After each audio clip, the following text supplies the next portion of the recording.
This video is about sketching curves in the graphs of functions. Sketching curves is a very useful skill to have in your back pocket, as being able to look at a function and get an idea of its behaviour without calculating specific values will help you a lot when problem solving.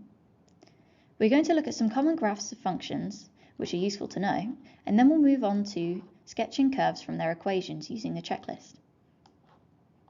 What is the dominant term when x becomes very small or very large in both positive and negative directions?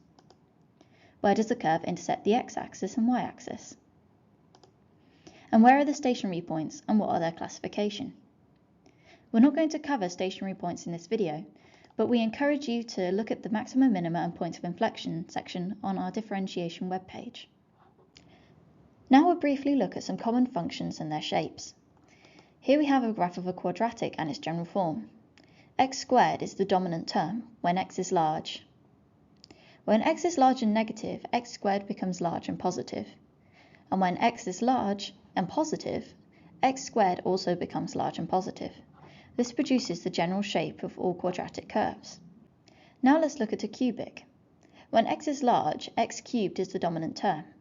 When x is large and negative, x cubed is large and negative. And when x is large and positive, x cubed is also large and positive. This produces the shape of cubics.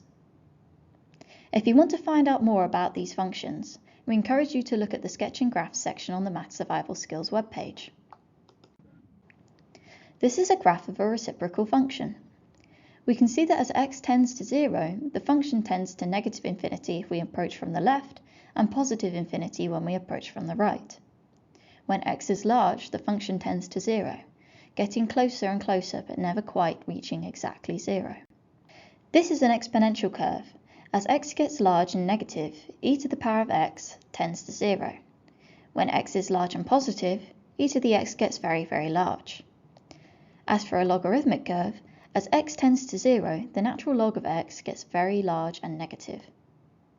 When x is large and positive, the natural log of x increases, but at a slower rate. Logarithmic functions are not defined for x is less than or equal to 0. These functions are inverses of each other. Notice how they both increase for large x, but the exponential grows much faster than the logarithm. This will be useful when considering the dominant term. These are the main three trigonometric curves you need to know. Sine and cos are translations of each other along the x-axis, and tan is defined as sine divided by cos. Tan is not defined at the dotted vertical lines, but tends to positive and negative infinity as you get near them. These are called asymptotes. If you want to find out more about any of these functions, we encourage you to look at the Sketching Graphs section on the Math Survival Skills webpage. Now let's look at an example to show how to sketch curves from their equation. We're going to sketch the curve y equals e to the minus x times cos x, when x is greater than or equal to 0. First, we're going to consider the dominant term, when x becomes very small or very large, which determines the general shape of the curve. When x is small, the exponential is close to 1, so cos x is the dominant term. So we'll have a curve that looks close to cos x for values of x which are very small.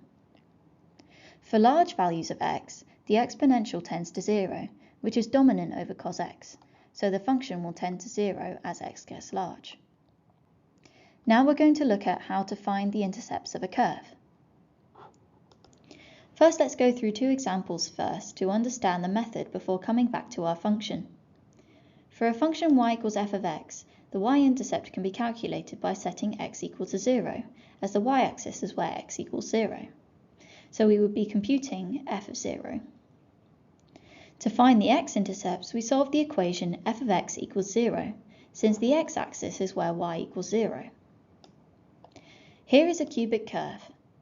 If we substitute in x equals 0, we get y equals 1 as the y-intercept.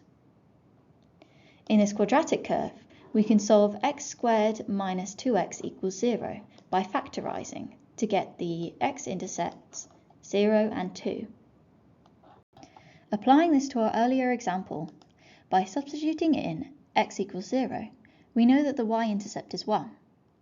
To find the x-intercepts, we set f of x equal to 0. Then we can use the fact that the exponential function is never 0 to simplify, dividing both sides by e to the power of minus x. Then we solve to find the x-intercepts. We get x is equal to pi over 2 plus k pi, where k is any integer. In this case, the first x-intercept is the most important, as the function tends to 0 very quickly due to exponential decay. But we can still see the oscillating behaviour of cos x if we zoom in. Functions like this are very useful in modelling damped oscillations in physics. If you're confident in differentiating functions, you can find the stationary points of the function, which will also help you sketch the curve. To find out more about stationary points, visit the maxima, minima and points of inflection section on the differentiation webpage. In this video, we've looked at identifying some common functions, and then we focused on the two first parts of the checklist of how to sketch curves from their equation. What is the dominant term when x becomes very small or very large, and where does the curve intercept the axes? For more worked examples, practice problems, or example applications, we encourage you to look at the Sketch and Graphs section on the Maths Survival Skills webpage. Thanks for watching.